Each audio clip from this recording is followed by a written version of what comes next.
The undead knight who commands a legion of spirits, now willingly offers his own head, all because the man before him granted him the highest honor of a knight. Respect. The man was originally a knight god king from another world, able to lift the king's sword with ease at age 8, and at 15 he could single-handedly fend off 1,000,000 beasts. At 30 he was chosen by the goddess, and granted the legendary holy relic Lionheart, became the ruler of the kingdom of Lenheart, unexpectedly the Northern Empire, in order to summon the Chaos Demon King. Sacrificed the lives of 3 million citizens, to protect the honor of the knights. He led an army of 1,000,000 through a portal to battle the demons. After a 300-year war, his Night Order had been entirely wiped out, to imprison the demons in this dark, endless place. He even destroyed the last demon portal, leaving himself trapped there forever. Until after slaying the last demon, an Earth reconnaissance team appeared before him. He wasn't surprised by this, but rather a bit excited, because in his past life he was also a human from Earth. Overworking 25 hours a day, he unexpectedly died and was reincarnated in another world.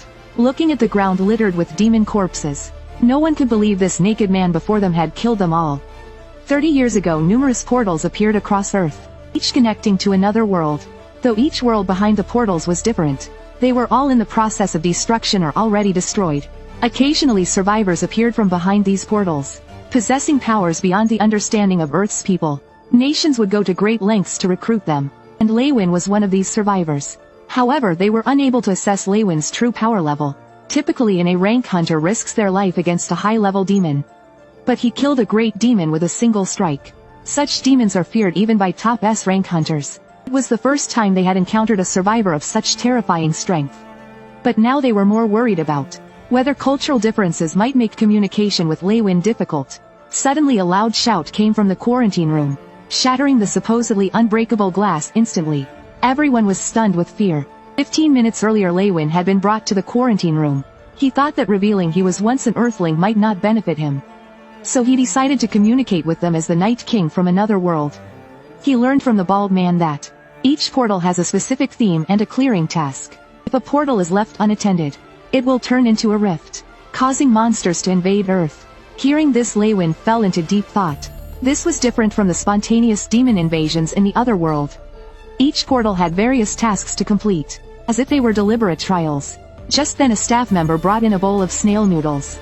Looking at the deliciously presented food, Leywin held back his saliva and knocked it over. Then he shouted, "Is this how your country treats nobles?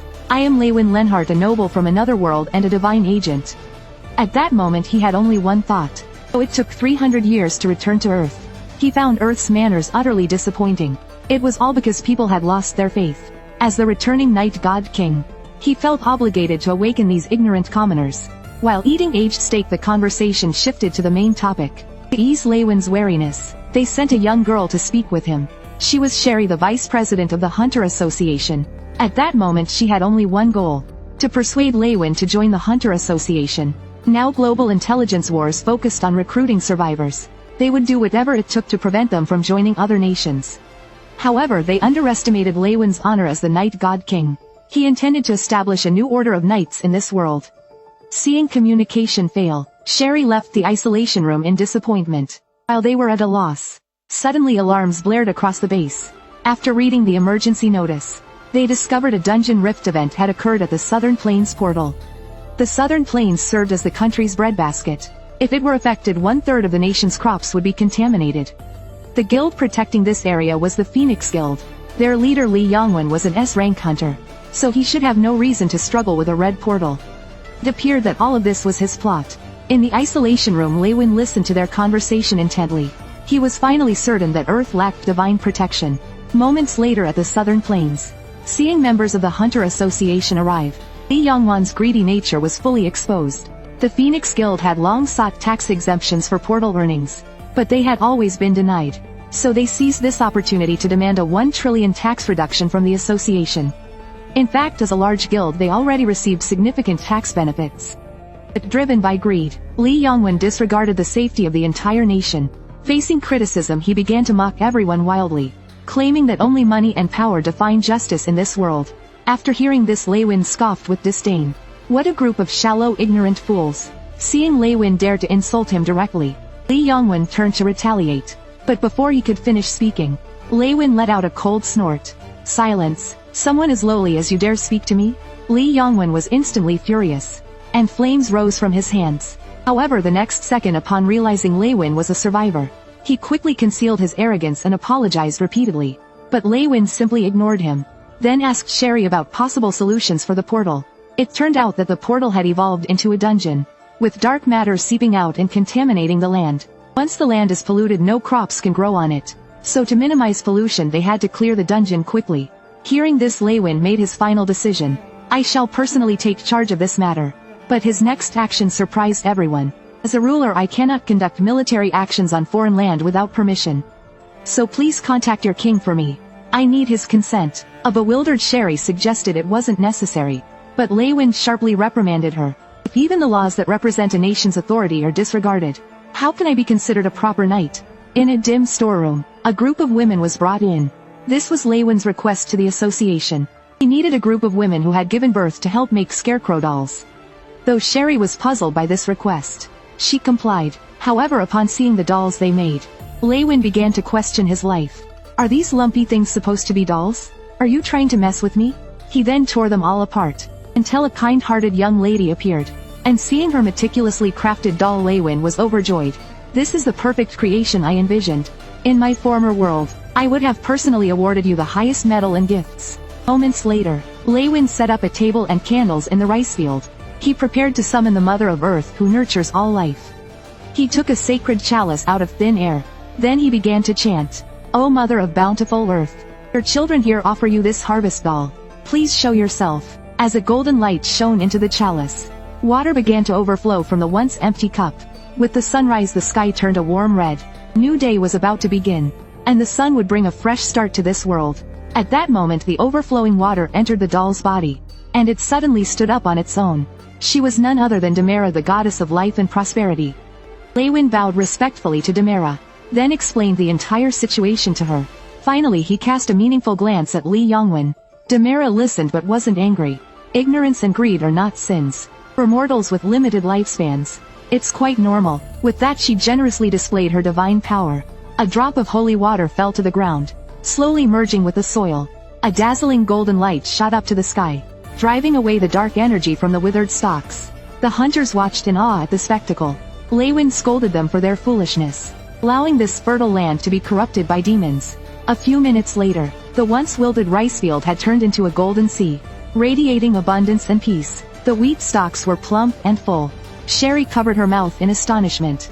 However, Li Yongwen, the leader of the Phoenix Guild, was anything but pleased. Instead, he clenched his teeth in anger. If the land was purified, he could no longer use the portal to extort the Hunter Association. Thinking of this, Li Yongwen shouted loudly, claiming these crops were poisoned and magically induced. Lei Wen's expression turned icy. I suggest you don't defile the goddess with that filthy mouth. But Li Yongwen, undeterred, continued relentlessly.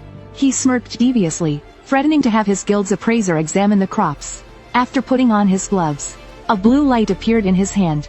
The appraiser spread his palm and activated the appraisal skill. But soon his eyes widened in shock. The appraisal revealed the crops were not poisonous at all.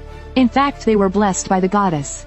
Each stalk had become a rare quality crop, even capable of curing some stage 3 illnesses. The appraiser was stunned. He quickly requested a pot and stove, and cooked the rice on the spot.